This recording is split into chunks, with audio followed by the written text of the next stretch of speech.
Dans la seconde partie de l'épisode consacré à C'est de la com, le 9e livre de Fred Fougerat, l'homme de Tenkan Paris démonte encore, s'il en est besoin, toutes les idées reçues sur nos magnifiques métiers de la communication. J'en veux pour preuve les relations presse, la communication interne, la communication politique et, grande première dans le décodeur, la communication financière. En outre, vous, chers auditrices et auditeurs, posez des questions à Monsieur Fred, et croyez-moi, ces questions, comme à l'habitude, sont plutôt brillantes. Je suis Laurent François, fondateur et dirigeant de l'agence Maverick. Comme je vous le disais, c'est la deuxième et dernière partie de l'épisode consacré au livre de Fred Fougerat, C'est de la com, qui démonte les idées reçues sur nos magnifiques métiers. Je vous souhaite une très bonne écoute, et encore une fois, prenez des notes, car je suis intimement convaincu que quelle que soit votre expérience dans le métier, vous serez confronté, un jour ou l'autre, à devoir débunker, démonter ces fameuses idées reçues qui nous collent tant à la peau.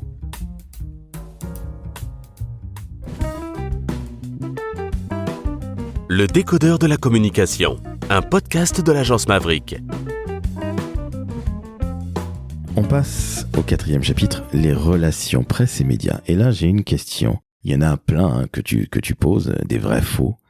Mais celle-là, c'est celle qui m'a tapé dans l'œil. Est-ce que le off existe vraiment ? Le off, c'est quelque chose d'extrêmement dangereux parce que, d'ailleurs, pour moi, de façon générale, rien n'est off. En vrai, à partir du moment où on partage une info, elle n'est plus off. À partir du moment où on partage un secret à une personne, il n'y a plus de secret. Donc le off, c'est assez dangereux. Le off organisé avec un journaliste en disant on va l'utiliser comme un off et si vous me donnez cette information-là, je l'utiliserai comme un off, je ne vous citerai pas.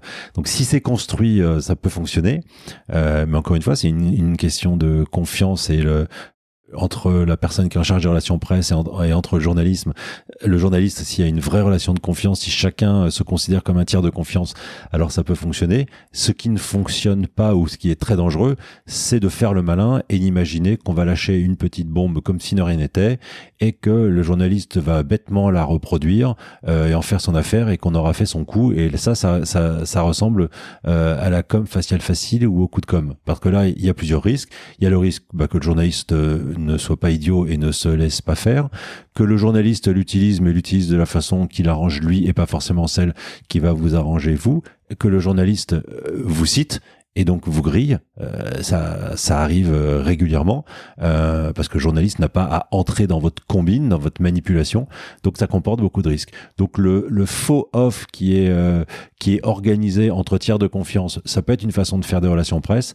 Jouer au off en imaginant qu'on maîtrise sa communication, mais qu'on maîtrise aussi la rédaction du média qui est en face et qu'on manipule le journaliste à volonté, ça c'est très dangereux. Et si toutefois ça fonctionne, quand le journaliste va se rendre compte que vous l'avez utilisé, vous perdez un tiers de confiance et ça veut dire qu'il ne portera pas le même respect, la même considération vis-à-vis de vos travail, vis-à-vis de vos communiqués de presse, de vos mails la prochaine fois que vous aurez affaire à lui. Et donc comme c'est un correspondant permanent dans votre activité, c'est quand même dommage de se griller auprès d'un journaliste ou d'une rédaction. Donc il faut respecter le journaliste, c'est pas un ennemi, puis il faut rester pro en toutes circonstances. Le journaliste n'est ni un ami ni un ennemi, c'est un autre professionnel qui fait son travail lui aussi, qui a priori ne vous veut aucun mal, mais qui n'est pas non plus là pour vous servir et pour faire votre communication. Il fait son boulot, vous faites le vôtre, donc à chacun de rester professionnel et c'est dans ce cadre-là que ça fonctionne généralement bien ou mieux. Passons maintenant à la communication interne. Et là j'ai un magnifique vrai faux. Une bonne com interne, tu le sais bien Fred, elle a été validée et approuvée par l'ensemble des équipes, des collaborateurs. C'est bien connu.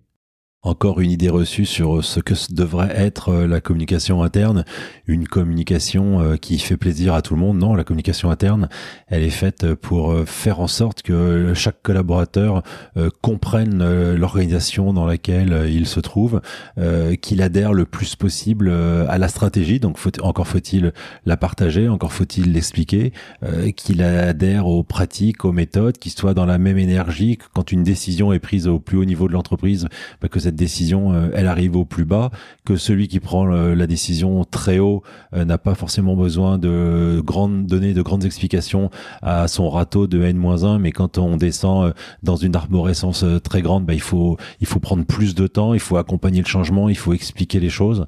C'est ça le rôle de la communication interne, d'essayer de fédérer les collaborateurs, de les animer, de créer un esprit d'équipe, de renforcer le sentiment d'appartenance sur la base de choses réelles, pas du factuel, pas du maquillage, pas de la tromperie.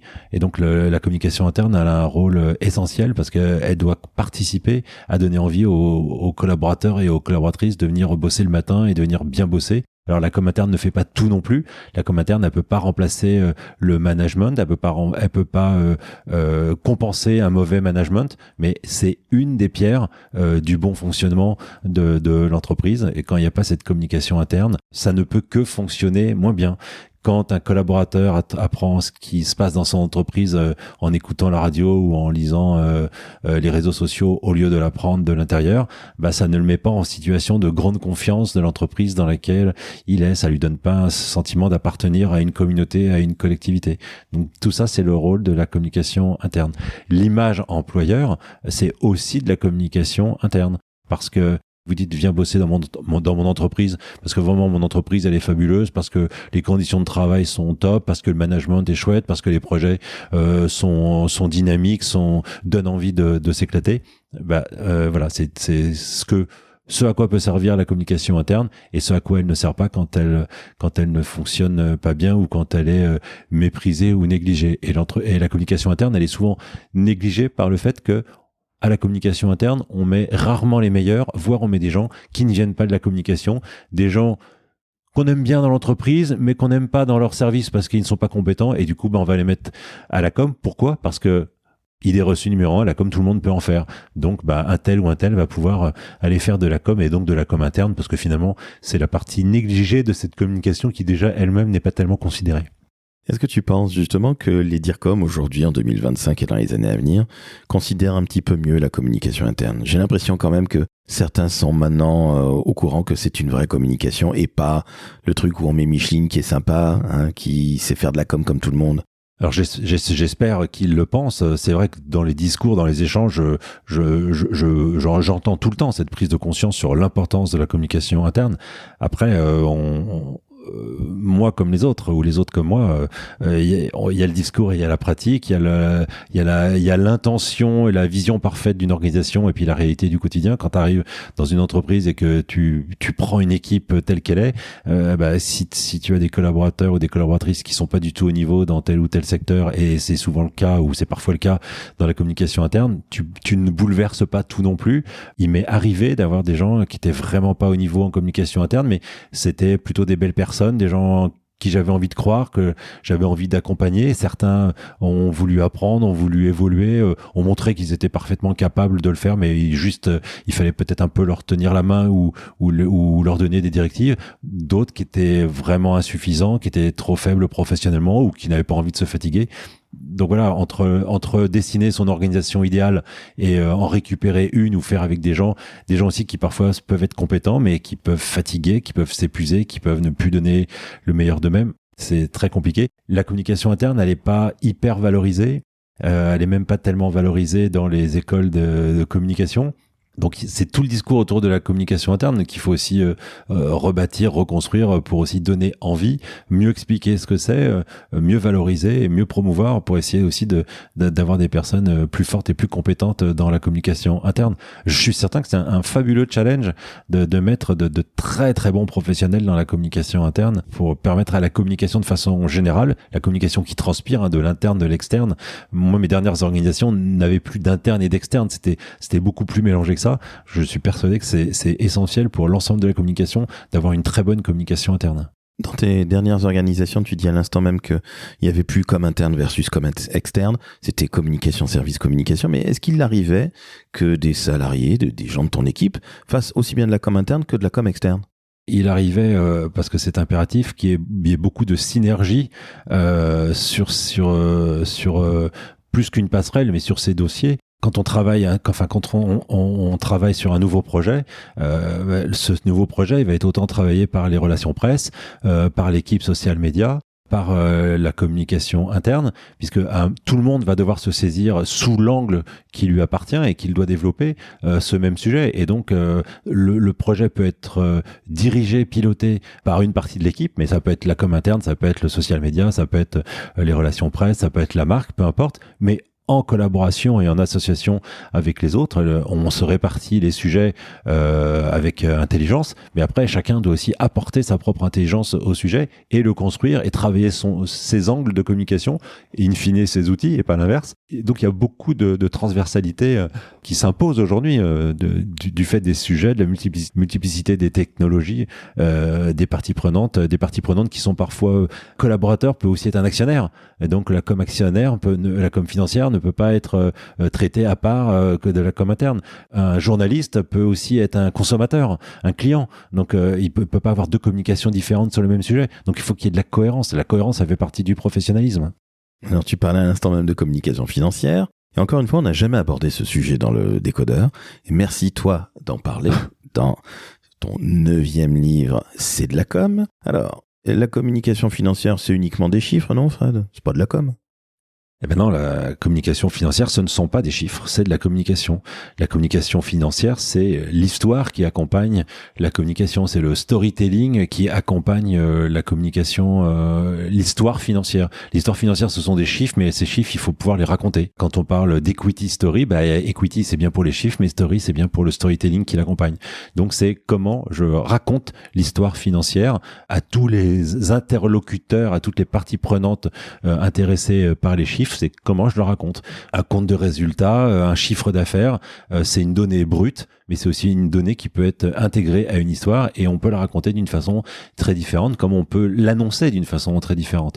J'ai déjà travaillé avec des dirigeants qui annonçaient des résultats extraordinairement positifs de l'entreprise, mais en tirant une tronche et en faisant la grimace, ce qui ne donnait pas la même idée que si on l'annonçait avec le sourire, pour montrer la réalité de ce qu'est ce chiffre, une très bonne nouvelle.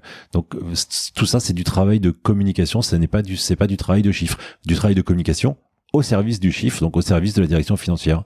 Mais là encore, tu peux annoncer d'excellents chiffres et si tu tires une gueule de 3 mètres comme si tu venais de perdre ta machine à laver ou ton chien, trêve de plaisanterie, la réputation de l'entreprise, elle peut être aussi entachée. Ah mais complètement. Et de la même façon, on peut aussi annoncer des très mauvais résultats, mais avec une forme de sourire, avec une forme de confiance, avec un dynamisme qui montre que ce n'est qu'une étape et que l'étape suivante va être plus favorable. Donc tout ce travail de communication, là plus spécifiquement de prise de parole, tout ça c'est bien de la communication. Utiliser les chiffres pour raconter une histoire. Et c'est aussi passionnant, parce qu'on peut soi-disant faire dire n'importe quoi aux chiffres. C'est pas vrai, j'en suis pas du tout convaincu, mais c'est passionnant. Alors, il y a peut-être comme des spécialistes qui arrivent à faire dire n'importe quoi aux chiffres. Là, c'est pour le coup, on en revient à notre éthique, à notre responsabilité de communicant. Notre rôle, ce n'est pas de faire dire n'importe quoi et c'est surtout pas de mentir. Mais si je recommande toujours de ne jamais mentir en communication, encore une fois, on n'est pas obligé de tout dire. Et il y a façon de dire et donc façon d'annoncer les événements, les informations et donc façon de présenter aussi les chiffres. C'est très important en communication financière. Et on peut mettre en avant un chiffre plutôt qu'un autre, plutôt que mettre tous les chiffres présentés de la même façon sur la même ligne et sur un même tableau rébarbatif. Non, mais on a le droit de mettre en exergue certaines données, certains chiffres et certains points qui vont valoriser les résultats financiers plus que d'une certaine façon. 7e et dernier chapitre, il est consacré à la communication public et politique, mais comme on a déjà beaucoup abordé le côté com public dans le décodeur, je vais te poser 2 questions, 2 vrais faux, 2 idées reçues sur la communication politique. Allez, tiens-toi bien, la première, la com-pol, la communication politique, tout se passe dans les médias, c'est vrai, non ? Ben non, c'est faux. C'est faux. Alors oui, les médias consacrent beaucoup de temps à la politique et donc à la communication politique et les médias exposent beaucoup de politique, mais ils sont très loin d'exposer tous les politiques.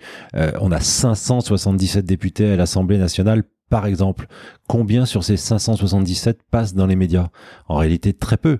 Soit ce sont les porte-paroles qui sont désignés par les partis, soit ce sont les personnalités les plus clivantes qui sont retenues par les médias. Donc parfois des gens qui ne représentent pas grand-chose politiquement, mais qui en revanche permettent de faire de l'audience.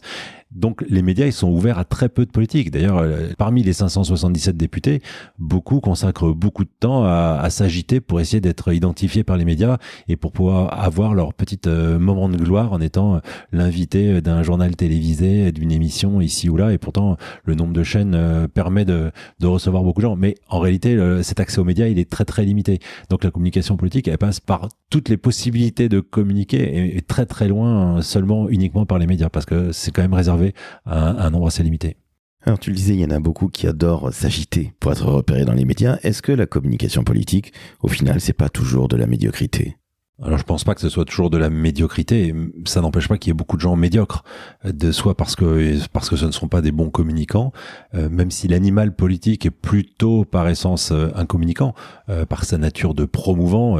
Il est très communicant. On a d'ailleurs souvent tendance à confondre le charisme, les qualités de tribun de certains politiques, même au premier niveau, et la compétence communication. C'est pas parce que j'ai du charisme que je sais construire un message et que je sais construire une stratégie de communication. Donc je suis un très bon outil pour véhiculer un message. Faut-il encore que j'ai travaillé et que j'ai déterminé qu'est-ce que j'ai à raconter, quelle est l'histoire que je veux raconter et comment je vais m'y prendre et dans quel but. Donc il y a aussi là aussi parfois pas mal d'amalgame entre les qualités personnelles et la réalité des compétences. Petite parenthèse que je fais sur la communication politique, mais ça va en plein dans le sujet. Tu remarqueras, et ceux qui nous écoutent aussi souvent, que les politiques, quand ils sont très bons en communication, ils se vantent de ne pas avoir de communicants à leur côté. Moi, c'est bizarre, je ne connais pas de politique qui n'ait pas de communicants à leur côté. En revanche, dès qu'il y a un couac, dès qu'il y a une parole malheureuse, alors immédiatement, on met en cause un communicant qui aurait mal transmis une information, qui aurait fait un faux élément de langage, comme si tout d'un coup le politique devenait un imbécile qui répète machinalement un texte mentionné sur un document. Ça aussi, c'est pas très positif et favorable pour nos métiers de communicants qui n'existons pas quand tout va bien et qui servons de bouc émissaire dès qu'il y a le moindre souci. Mais Fred, c'est normal. C'est que de la com. C'est de la com. Et d'ailleurs, quand tout se passe bien, on dit pas que c'est de la communication. C'est uniquement éventuellement si ça va pas ou si c'est un peu dissonant. Et là, tout d'un coup, on met en cause la communication et malheureusement le communicant ou la communicante qui est derrière. Parfois, la com, c'est un peu comme le stagiaire. Tu sais, celui qui a pas envoyé le bon message au bon moment, ce dont tu viens de parler à l'instant même. Le bouc émissaire, Voilà. le fusible, la culture de l'irresponsabilité, et on fait reporter sur le communicant la responsabilité de tout ce qui n'a pas été correctement fait au lieu de soutenir son équipe et d'assumer ses propres faiblesses. Alors Fred, je rappelle le nom de ton livre. C'est de la com. 60 idées reçues sur le métier. Et il s'avère qu'il y a des bonus. Alors, on va pas tous les prendre, évidemment, parce que là, je n'ai posé qu'une douzaine de questions en tout et pour tout, mais vous irez découvrir, chers auditrices et auditeurs, en allant acheter, soit dans votre librairie, soit en ligne, le C'est de la com de Fred, le 9e opus qu'a écrit Fred, parution chez Bréal. Et j'ai une question qui, moi, me taraude sur les goodies. Tu sais, les fameux goodies qui ne seraient en fait que des gadgets inutiles. Vrai ou faux ?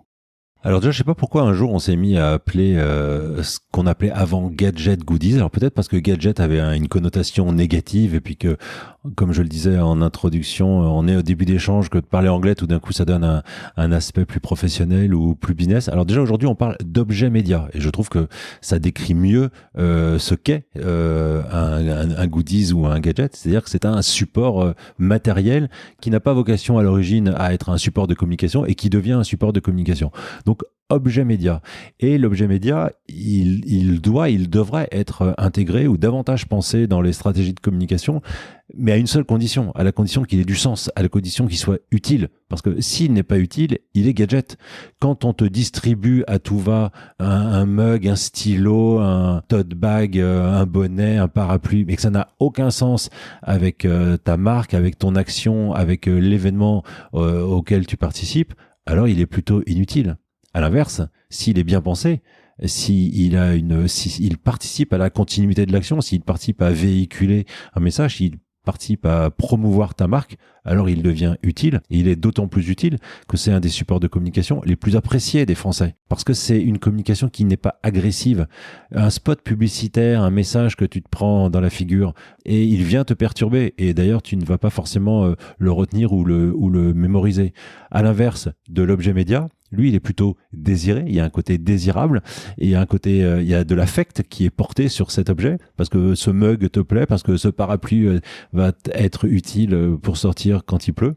Et donc, tu n'as pas la même relation avec cette communication quand il s'agit d'un objet média. Mais encore une fois, faut-il qu'il soit bien pensé, qu'il ait du sens par rapport à ta stratégie de communication. Je regrette que souvent, ces derniers temps, me semble-t-il, on ait vraiment omis l'objet média dans notre vision et nos plans de communication. À l'inverse, je ne pense pas qu'il faille systématiquement imaginer que l'objet média ait sa place dans ta stratégie de communication, mais le minimum, c'est de te poser la question. Si on ne se pose aussi de moins en moins la question, c'est que c'est un sujet qui est très peu abordé dans les livres. Donc là, j'ai fait un sujet.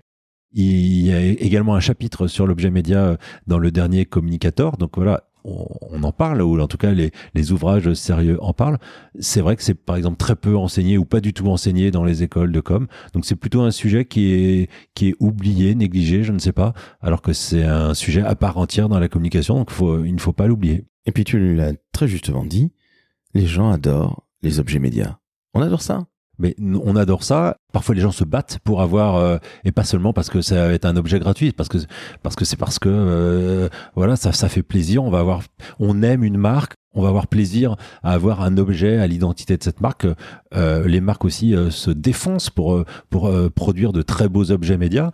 Il y a des objets lambda que tout le monde produit, et puis il y a aussi des objets un peu d'exception, voire collector. Et donc, les gens sont très heureux d'avoir un très bel objet collector parce que c'est plutôt agréable d'avoir ça sur son bureau. C'est plutôt agréable d'avoir un beau carnet, un beau mug qu'on va utiliser au quotidien, qu'on va transporter. Donc, on va être soi-même le véhicule de la marque ou du message. Ça peut aussi, pensez-y d'abord pour vous-même, mais voilà, puisque vous le faites pour les autres. Ce qui est intéressant, c'est que tu dis les gens adorent, mais en fait, si chacun fait un 360 dans son degré, qui, dans les gens qui nous écoutent, ont zéro objet média autour d'eux? Mais il ne doit pas y en avoir tant que ça en réalité. Bon, en tout cas, dans mon bureau, c'en est plein. Fred, on arrive à la fin de notre entretien et merci encore. Alors je le répète pour la peut-être 12 millième fois, c'est ton 9e enfant. Le fameux C'est de la com, c'est le nom de ton livre. Mais très sincèrement, beaucoup de gens ont des a priori sur nos métiers et des idées reçues, des idées fausses. Et tu les débunkes magnifiquement. On en a débunké quelques-unes, toi et moi ensemble. Mais il y en a plus de 60, il y en a quasiment 80. Vous irez compter lorsque vous aurez acheté le livre qui coûte 9,90 €. Je pense que vous pouvez vous l'acheter. En tout cas, c'est un véritable investissement comme la communication. On peut aussi l'offrir à ses équipes ou l'offrir à son patron. C'est un beau cadeau de Noël pour communiquer soi-même sur son propre métier, sa fonction, son service. Monsieur, madame la dirigeante, prenez le livre. Vous verrez, la communication, c'est un vrai métier. Fred, tu sais, je l'aime bien de temps à autre qu'il y ait des questions des auditeurs et des auditrices. Alors là, ce sont des convives, c'est-à-dire des convives du dîner de com, et il y a quelques questions de nos auditrices et auditeurs. La première question, c'est celle de Florian Grimaud. On l'écoute tout de suite. Bonjour Frédéric, quelle est selon toi la compétence la plus sous-estimée chez les communicants et comment peut-on la développer ? C'est pas une question facile parce qu'elle est pas facile.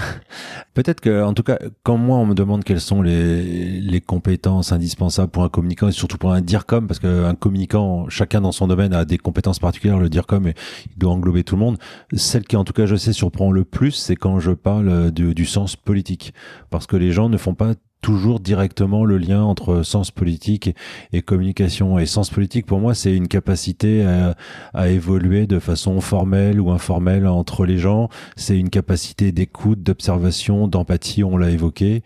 Et donc, c'est une capacité à comprendre le monde et donc à comprendre les autres. Et comme on ne communique pas pour soi, mais on communique pour les autres, si on n'a pas cette compétence d'avoir envie, d'aimer et de savoir comprendre nos cibles, on va être difficilement un bon communicant puisqu'on ne va pas avoir perçu quelle est la sensibilité, l'attente, les besoins des personnes vers lesquelles nous communiquons. Donc peut-être le sens politique. Mais c'est pas facile à choisir parce que je pense que j'aurais pu en choisir plein d'autres. Alors on passe à une autre question. Une dame cette fois-ci, Juliette Roger. À force de répéter et répéter, de revenir régulièrement sur beaucoup d'idées reçues sur les gens de com et sur les métiers de la com, est-ce que tu penses que les choses évoluent, que les choses changent, dans le bon sens bien sûr? Bonne question. La journaliste Aurélie Planex qui a animé sur BFM Business l'émission Hebdocom, puis ensuite m'a reçu chez Bismart et qui aujourd'hui est chez Mieux. Et une fois m'a dit mais la com est un métier. J'ai l'impression que ça fait 10 fois que je vous pose la question. Est-ce que les choses évoluent? Donc question très proche de celle de Juliette. Je pense que les choses évoluent certainement positivement, mais je pense aussi que c'est un combat sans fin parce que le personnel de communication se renouvelle, parce que les dirigeants se renouvellent eux-mêmes, et que donc nous, communicants, nous sommes régulièrement confrontés à des gens qui à chaque fois redécouvrent ou découvrent notre métier. Et donc on doit remettre sur le plan de travail cette question de la compétence et de la qualité de nos métiers. Ce qui est compliqué et difficile, c'est d'accepter et de décider de quelle part de notre temps on consacre à s'expliquer et surtout pas se justifier, mais essayer d'expliquer et faire de la pédagogie sur notre métier, ce que n'ont pas à faire les autres directions de l'entreprise. Donc je pense que ça s'améliore. Je pense aussi que notre métier évolue tout le temps, donc il faut aussi s'adapter à ces évolutions et qui engendrent de nouvelles questions, de nouveaux doutes, de nouvelles interrogations sur ce qu'on saurait faire, ce qu'on ne saurait pas faire, notre utilité. Est-ce qu'on est indispensable ou est-ce qu'on est remplaçable par l'intelligence artificielle, par exemple? Donc je pense que ça s'améliore, mais je pense que c'est un combat sans fin, comme beaucoup de combats qui progressent, mais qui ne s'arrêteront jamais. Une nouvelle question de Jean-François Granat, que tu connais bien, Monsieur Granat, le Lyonnais, le chef du gang des Lyonnais de la communication. Bonjour Fred. La communication, c'est comme le sexe. Tout le monde pense être doué pour ça, et donc tout le monde pense pouvoir donner son avis sur un plan de communication, un nouveau logo ou n'importe quel sujet de communication. Mais comme tu l'as bien démontré, la com, c'est un métier. Alors comment est-ce qu'on fait pour sortir de « c'est que de la com » et montrer que la com, c'est un vrai métier? Merci pour ta réponse. J'espère y avoir répondu en partie tout au long de notre échange. Je pense que ça passe par l'affirmation de notre autorité professionnelle, affirmation qui dépend de deux choses. D'abord de nos compétences. Si on est un communicant sans compétences, si on a été nommé sans être véritablement compétent, alors quelque part il y a quelque chose qui ne fonctionne pas. Donc je pense que notre autorité professionnelle qui se développe aussi. On a en partie une qualité innée, mais c'est aussi une qualité qui se développe et qui se renforce avec l'expérience et l'expertise. Donc je pense que l'autorité professionnelle, c'est une partie de la réponse. L'autre partie de la réponse, je pense peut-être qu'elle ne dépend pas de nous. L'autre partie de la réponse, elle dépend du dirigeant de l'organisation. Je pense que le meilleur service et le seul vrai service que puisse rendre un dirigeant à sa communication dans son entreprise, c'est de respecter lui-même et de faire respecter la communication par les autres directions de l'entreprise, par les autres dirigeants de l'entreprise.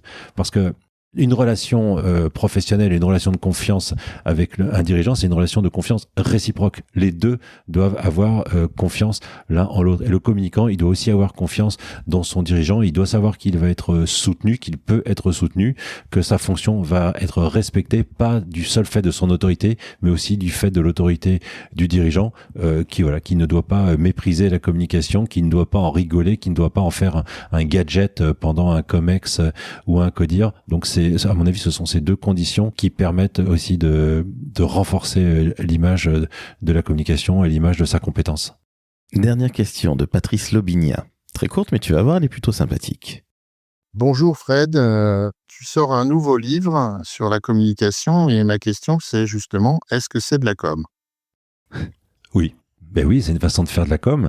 C'est encore une fois, communiquer, c'est créer de la relation. Donc, chacun de mes livres permet de créer de la relation. Chacun de mes livres permet de valoriser et promouvoir notre métier. Chacun de mes livres permet aussi de me mettre en avant et de me donner de l'opportunité, permet de m'exposer et me donner de la possibilité de venir partager ma vision de la communication. Donc, c'est un exercice de com, c'est un exercice de promotion, de valorisation et aussi de personal branding. Et puis c'est aussi un exercice extrêmement plaisant. C'est un exercice plutôt agréable parce que c'est plus que sympa. D'abord de voir ces livres vendus dans plus de 25 pays. Quand on était le dernier élève de la classe en français, qu'on était supposé être bon à rien, ça semble être une assez bonne revanche sur l'école et sur certains enseignants. Et puis moi j'ai la chance de parler d'un sujet qui est très positif, qui est pas du tout clivant. Ça veut dire que t'es formidablement accueilli. Tu te sens aussi parfois très utile. Hein. Beaucoup de communicants me remercient comme si mes livres ou mes paroles sur les réseaux sociaux avaient une valeur thérapeutique. Et je pense notamment aux communicants qui sont assez seuls et qui finissent par douter, par s'interroger. Est-ce qu'ils sont vraiment capables? Est-ce qu'ils sont nuls? À force de se faire écraser, voire parfois humilier, en tout cas très dirigé. Et voilà, quand on partage notre parole, quand on partage notre expérience, ça permet notamment aux plus isolés de se rendre compte qu'on rencontre tous les mêmes freins, on a les mêmes aventures, et que donc c'est souvent pas nous le problème. Le problème, c'est souvent des gens qui ne connaissent pas notre métier et qui voudraient le faire à notre place. Et qui ont des véritables idées reçues sur le métier. Et qui ont beaucoup d'idées reçues sur le métier qu'il faut essayer de casser définitivement et pour promouvoir et valoriser notre métier. Écoute, on va se quitter là-dessus. Merci à toi, Fred. C'était un épisode absolument passionnant comme à l'habitude. Je rappelle une dernière fois le nom de ton 9e opus. C'est de la com, paru chez Bréal, un fidèle éditeur. Je pense que comme à l'habitude, tu vas être énormément lu sur bien d'autres continents que l'Europe et d'autres pays que la France. Je pense par exemple à l'Afrique. Est-ce que tu as un petit message à faire passer à nos amis africains? Eh bien, à tous les communicants, communicateurs et communicologues africains, puisque sur ce continent où l'usage du français est beaucoup plus riche et fleuri que nous-mêmes dans notre hexagone, je leur souhaite une très bonne lecture et surtout je les remercie pour leur confiance parce que ce sont des lecteurs et des abonnés, followers, suiveurs très importants sur les réseaux sociaux. Donc ils font partie de cette communauté de communicants qui me tient à cœur et je les remercie de leur confiance et je sais qu'ils seront encore une fois au rendez-vous sur ce livre notamment parce qu'ils font partie de ma communauté de lecteurs très importante. Écoute, merci à toi et chères auditrices, chers auditeurs. 5 étoiles sur Apple Podcast, 5 étoiles sur Spotify, on s'abonne au décodeur de la com. Et bien évidemment, vous retrouvez dans la description du podcast un lien pour acheter C'est de la com, le 9e opus de Fred. Ciao, ciao et merci encore Fred. Salut Laurent, au revoir à toutes et à tous. Merci de votre écoute.